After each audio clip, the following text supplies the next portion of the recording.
Naveen Ganju here, uh, who is a very, like who loves talking to people and, who believes in treating people, basically being empathizing with people's pain and treat them from that point of view.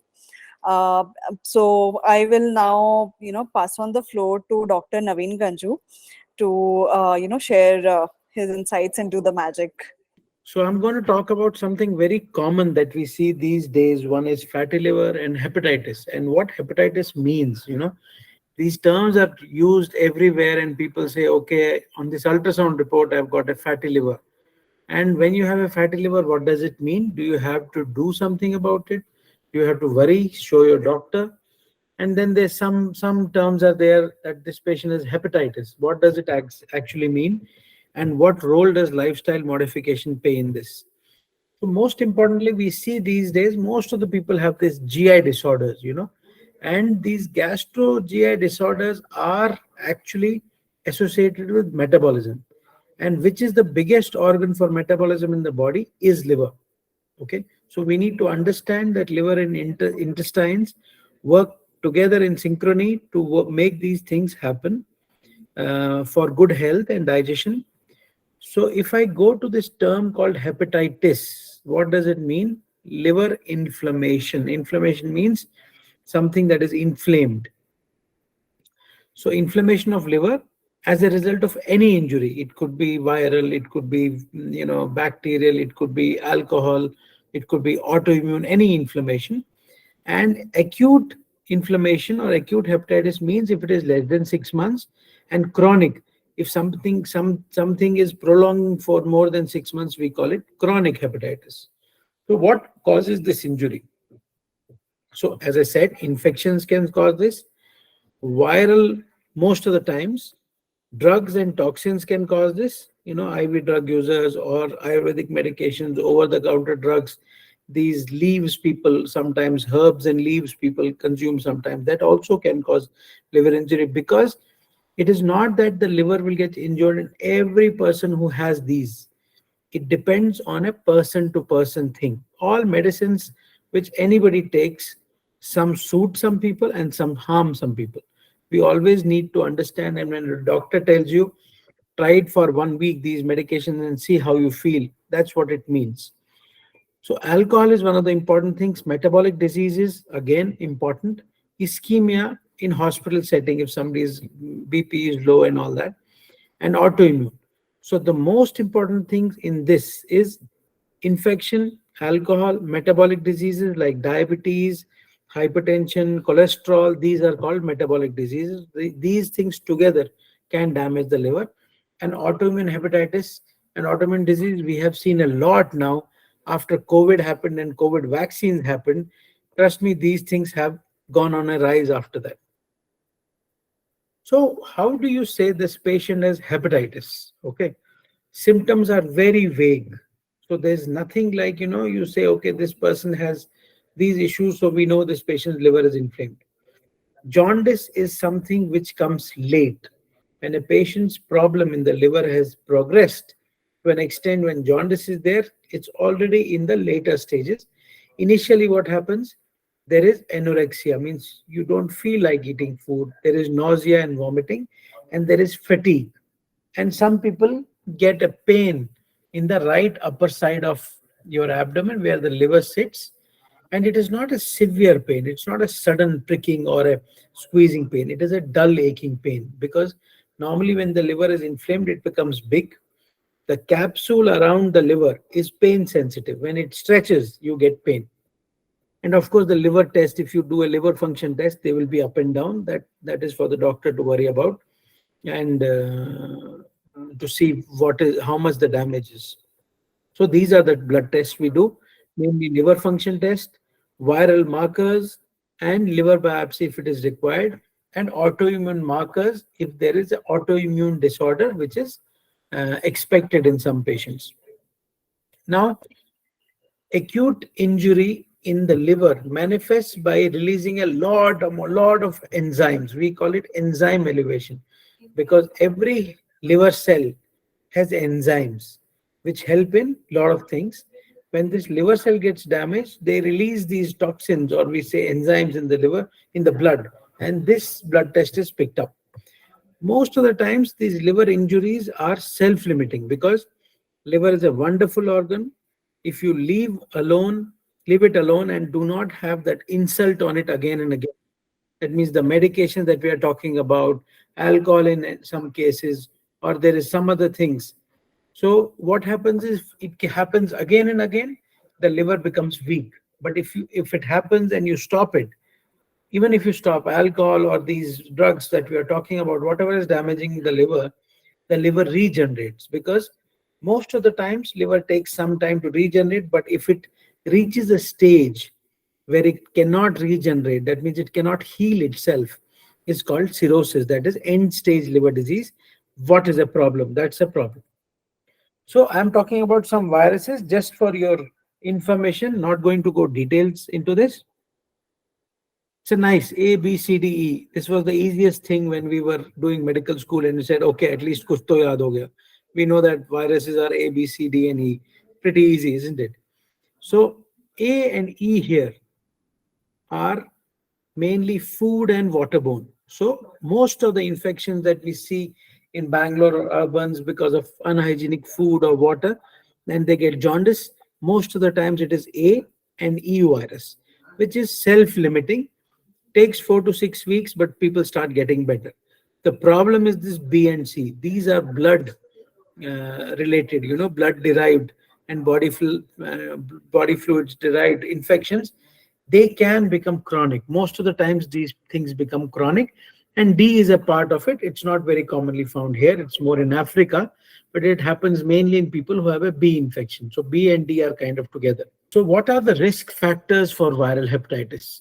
One, blood transfusion, which now is become very less, because there was one time when people used to say, I used to tell people, there was a police inspector, very interestingly, he came to me and we said, okay, we have checked your blood, and I told him you got hepatitis B positive, and he says, sir, what are you talking about? I've been donating blood every month and they've been giving it to somebody. So it used to be this difficult, and you could transmit hepatitis B like that.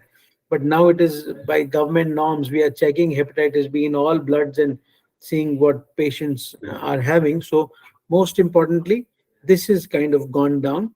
Multiple sexual partners has a problem. Healthcare professionals, because somebody who has hepatitis B or hepatitis C, when we prick them for injections, and then if that needle goes into our hand or skin, so that also can be a problem.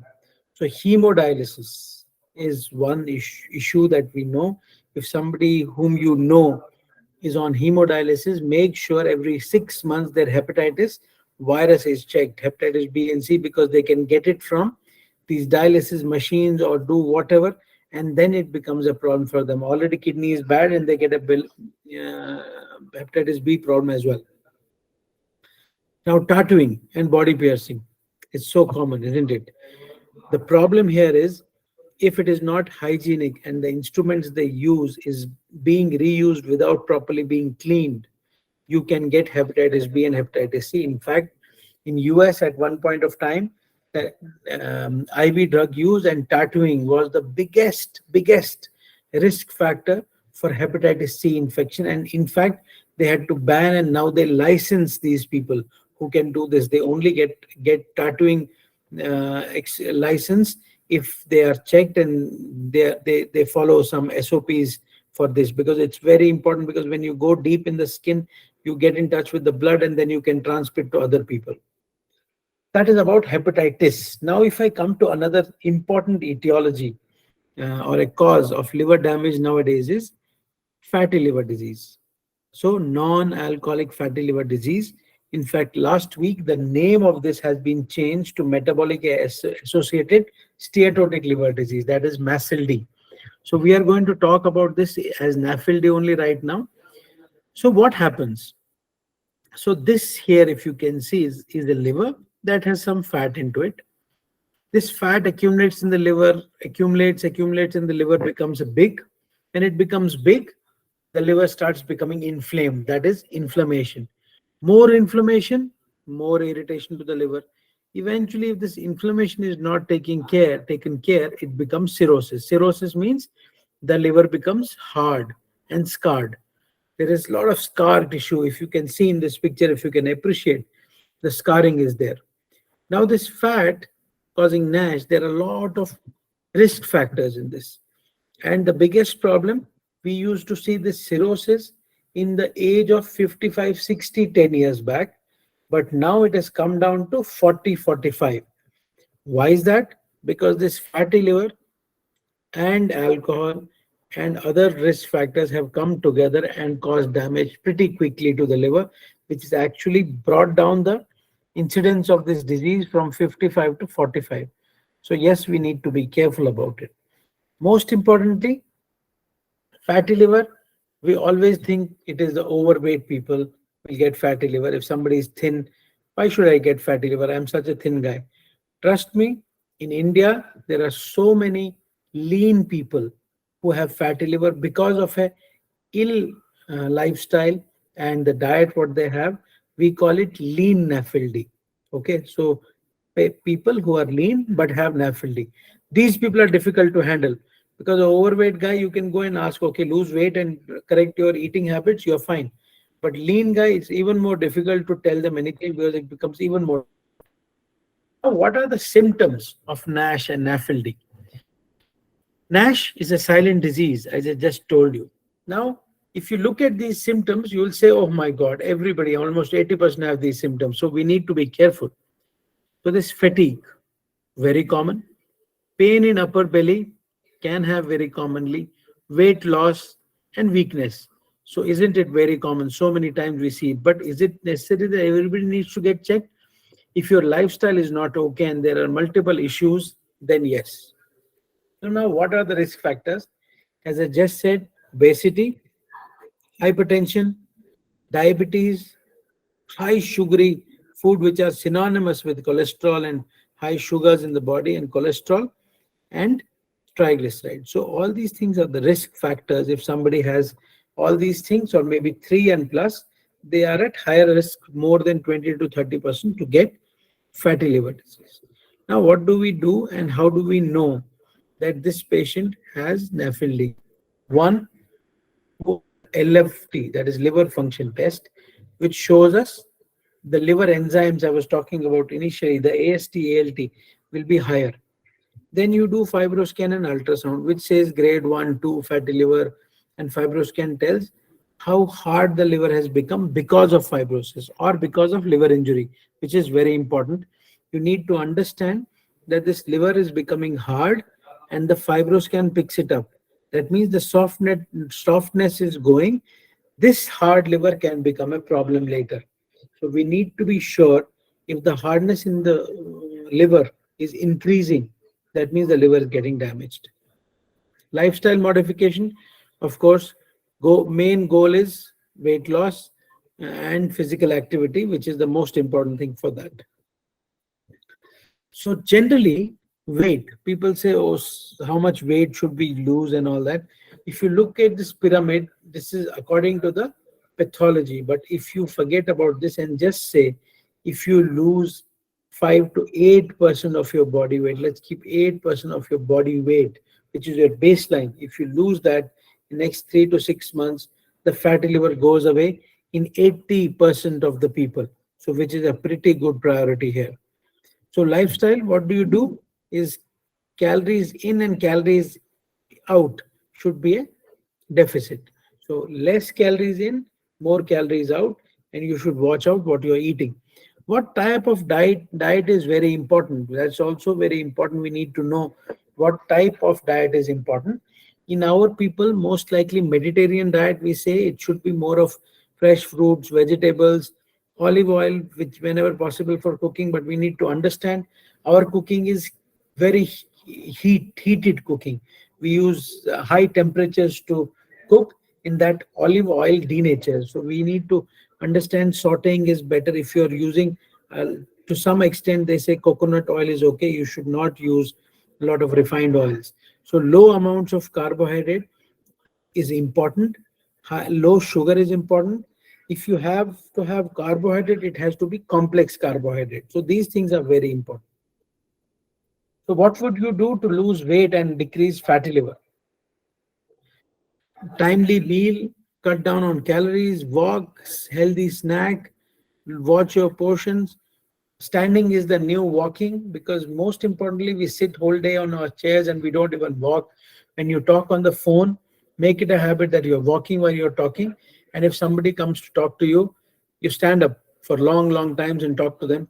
They will think that you respect them, but in fact, you will be taking care of your health. So, which is very important, and you'll earn a lot of respect in your office as well. So, one tip for you guys. Again, drink a lot of fluids. You should not watch TV or phone or Netflix during eating, because then you can count or focus on your food. And of course, we should avoid processed food. Of course, bike to work and balanced diet and doing exercise, that's what we're talking about. So, all this yoga and everything is very helpful in such situations. How much exercise is important? So, to stay fit, WHO, World Health Organization, says you have to have around 150 minutes of moderate intensity exercise and 75 minutes of high intensity exercise, which is important. So, what is low, moderate, and high intensity? You can see here low intensity is walking and gardening, moderate intensity is swimming, slow jogging, and yoga, and high intensity is running, cycling, and tennis. So, again, it's 150 minutes of moderate intensity exercises in a week. So, we should have a target like this, and then you should time yourself. So, I'm taking questions here, but what I want to again emphasize is, for liver, there are three things which are very important. One, lifestyle, good sleep, and physical activity. If you have these three things and you are not having a lot of alcohol and a lot of these medications over the counter and pain medications and all that, you'll be fine and you'll take care of your liver. Most importantly, you should always emphasize to whoever it is, you should eat early at night, which people keep talking about, and have physical activity in your routine, which is the most important for the liver. Questions, please. How often should one get a checkup done? So if somebody is not healthy, if somebody is healthy, once a year. If somebody is had some issues like some cholesterol and liver functions are plus minus, then such people should do it in 3 to 6 months. 6 months for less than 40 years old, and more than 40, it should be 3 months. And what are some common measures people can follow on a day-to-day basis to keep the liver healthy? Physical activity, good diet, good sleep, and less of sedentary life. Basically, you have to bring in a lot of physical activity. That is why a lot of liver diseases have cropped up now, because the physical activity is very poor for everybody. What would be the best diet to follow to maintain a good liver health? So I just said Mediterranean diet. In that, more of fruits, vegetables, less of carb and less of sugar, which are the most important thing. Proteins are good for liver, but less carb and less sugar, which is very important. What point a disease becomes irreversible? So very interesting question is, when this fibrosis or the hardness of the liver becomes to an extent when it becomes cirrhosis, end stage liver disease, it becomes very hard. Okay.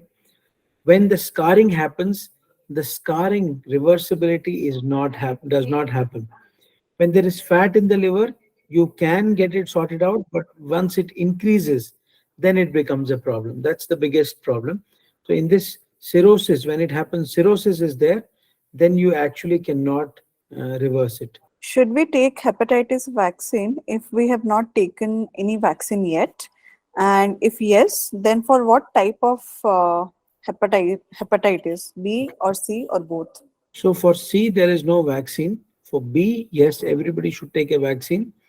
10 to 12 years back, government has started this initiative of getting everybody a hepatitis B vaccine. But of course, taking boosters of hepatitis B vaccine, and if somebody is not taken, to complete the course is very important. But hepatitis C, there is no vaccine.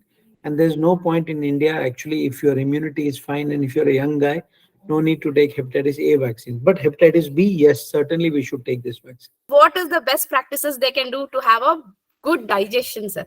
We need to understand our bodies. There is no prescription per se for this. We try to imitate somebody else's food habits inside of ours. Stay with what our genes can digest. Up in north, in Kashmir, people are actually made to eat rice, or they're meant to eat rice because that's what they cultivate and that's how their genes and childhood has been. But when you migrate to another place, they start eating rotis and breads and other things. It might Absolutely. not be good for them. Okay. So, one, what you've grown eating, what suits you is important. If I say that you should eat legumes every day, but if it gives you a lot of gases and bloatingness, you cannot take it. Okay. Then you Correct. need to find an alternative. Diet is not a prescription. Most importantly, by and large, if you say high protein, low carbohydrate, low sugar, this is what you need to have, more vegetables and more fruits. But which one to eat is each person's digestive preference and what suits them. If we start writing prescription that you need to have two papaya and somebody is allergic to papaya, very bad idea. What a person can eat, likes to eat, and that what suits that person is very, very important. But I totally believe in this, that I see a lot of people who come from south and go to Delhi and they have to eat chapati because they're used to eat rice and all that, and they eat a lot of roti and all that. They get sick, and then they ask why. The problem is because it is not suiting them. They've not eaten this all life, and they cannot change their lifestyle and microbiome. There's a lot of bacteria inside. They'll Correct. eat only the food, and rest will be indigestion. One more popular questions which our clients keeps asking is regarding the alcohol consumption, how it is going to damage the liver, and what is the cutoff you're going to say? The cutoffs that we have are from the West. If you say somebody can have a 30 ml of wine, red wine, a week, okay, you can split it into two. Okay. So that means 30 twice a week, or hard drinks alcohol should be 30 twice a week with water or non-sugary beverages, which is very important. Okay. Yes. But again, having said this, we have seen people who drink a lot, nothing happens, and who drink less and get problems. Is again metabolism and genes. Most importantly, to keep limited, and of course, how much your capacity is to keep it a lot lower than that. Okay. And having small drinks thrice a week is better than having one binge a week. We say in doctors, I'm giving you out a secret, all of you, is that we say 30 ml in this thing is like teasing somebody and telling him, "Ab pee ke dikha." So once you say that, that means you're increasing your capacity to resist so much that you will be fine anyways. Your capacity to resist for everything will increase. Then you will be healthy. One thing is, most importantly, is we've taken fatty liver all our life very lightly. It is a problematic disease. The issue is that liver gives a lot of time for everybody to correct themselves. So it is not that grade A is a problem. It is that if you don't take corrective measures, you will become grade 2 soon. Right? Okay. Then it will be grade 3. Now it is corrective measures, but there is no panic in this. Unfortunately, as doctors, we have to scare people. But grade 1 is not panic. But grade 2, you need to start because you've gone to the next step. So we have one question on the effectiveness of nutraceuticals in liver detox. Are they effective? Not the over-the-counter ones. If they are medicated and from pharmacy and pharmaceutical, then yes. But not the medicated ones from the this ones. Hello? From not the over-the-counter things. If we have slightly higher cholesterol and triglycerides, and some liver profile values are deranged, higher ALT by SGPT, can we do blood donation in that case? Blood donation can be done, but this person needs to get checked and get his cholesterol and SGPT sorted out. What is the test to find out how bad is the stage of any liver disease? Stage is, as I told you, there is a liver function test, there's an ultrasound, and there is a fibroscan. These three tests needs to be done. We were talking about vitamin B12, so just wanted to know how does that influence, the liver disease and the health of the liver, basically. Yeah, good question, and a very complex one, because most importantly that vitamin B12 is important for all the nerves in the body, including brain and intestines, everywhere, for digestion. Okay. If the digestion is not proper, the liver does not get good nutrition. If the liver does not get nutrition, you develop fatty liver. You spoke about the booster doses of hepatitis B. So, doctor, after how long shall we get this booster dose done for So individuals? normally we think it should be done every 5 years. Thank you so much. Many insights, undiscovered insights.